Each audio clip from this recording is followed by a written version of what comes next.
Hi, everyone. I'm Christina DeLucine, Public Relations Manager at Smokies Gardens. We're a strong supporter of DNotes, a digital currency, and we're sitting down here today with some key members of the DNotes team. We have Alan, Joe, Tim, and Brandon. We're going to be asking them a few questions today. Alan, would you like to take it from here? Certainly. Thank you very much, Chris. For 40 years, I came across all kinds of opportunity in the business world, all kinds of different challenges. I've seen and actually participated in the emergence of personal computer, which of course eventually led to what we have that's the equivalent of the iPhone today.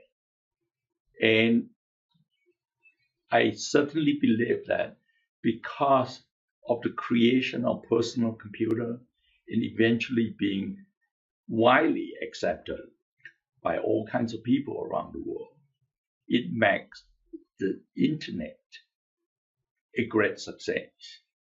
That has been our greatest technology revolution. But what I do believe is we are actually seeing another one right in front of our eyes, and that is the birth of Bitcoin. The reason for that, which we believe very strongly, is Satoshi came up with an ingenious way of reaching consensus by engaging people in peer-to-peer networking. Of course, using very powerful computer.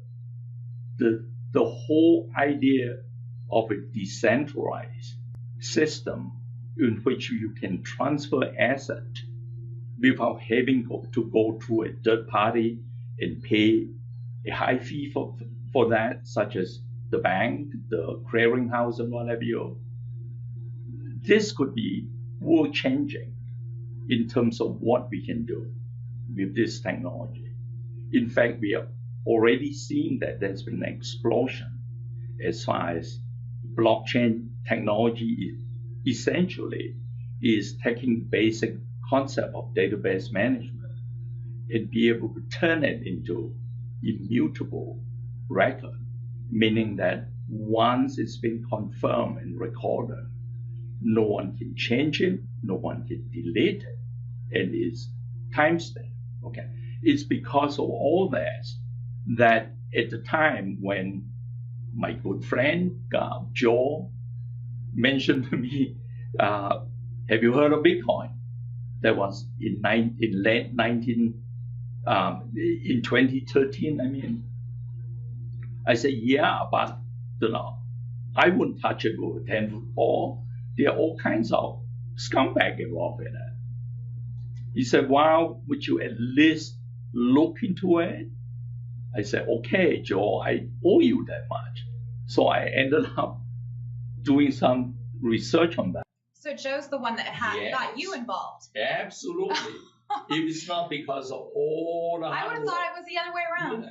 Well, no, it was his idea. Okay. So if it's successful, I would say it's our idea. If we fail, it's Joe's idea. Okay. You know where I'm coming from, right?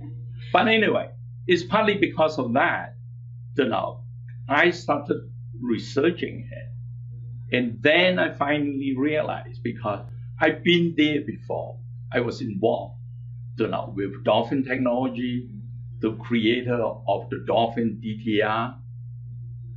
And what I realized is, my goodness, this is world changing.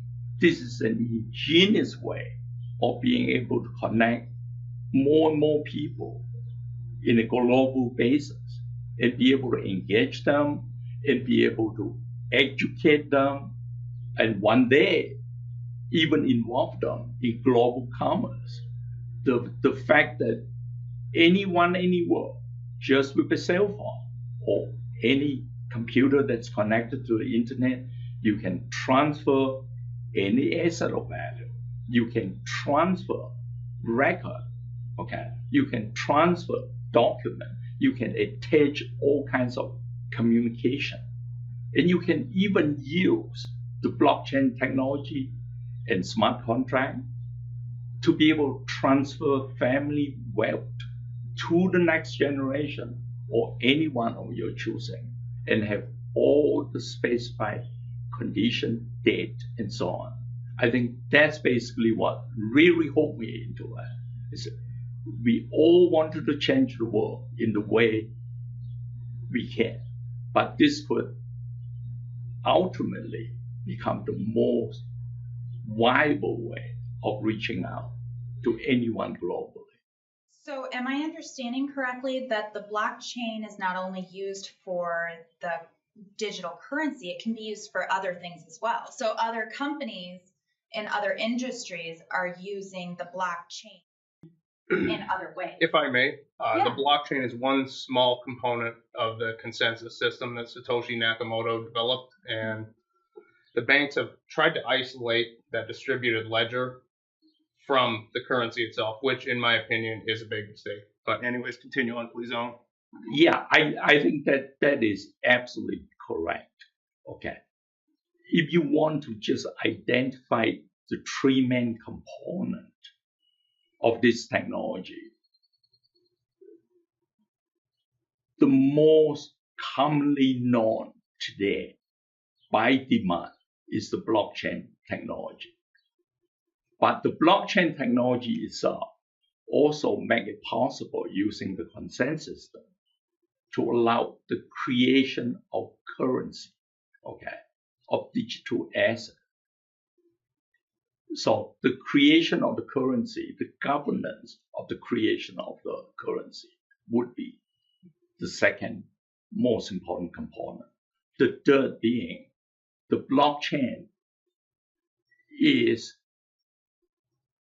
perfectly set up to do payment transaction using a global payment network. Okay, because it's secure, it's verifiable, and yet it hardly needs any personal information, because all you need is actually an address. So anyone can send money or asset of value from one address to another address. And when you say address, you mean Account number, right, where you want the asset, the document to be sent. So it doesn't matter where you are. It doesn't matter, yeah.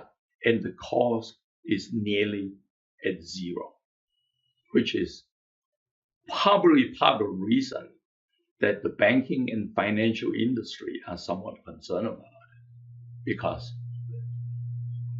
this new technology, this new group of participants could literally make it quite disruptive to the bank, okay, in terms of being very disruptive in the ways financial transactions happen.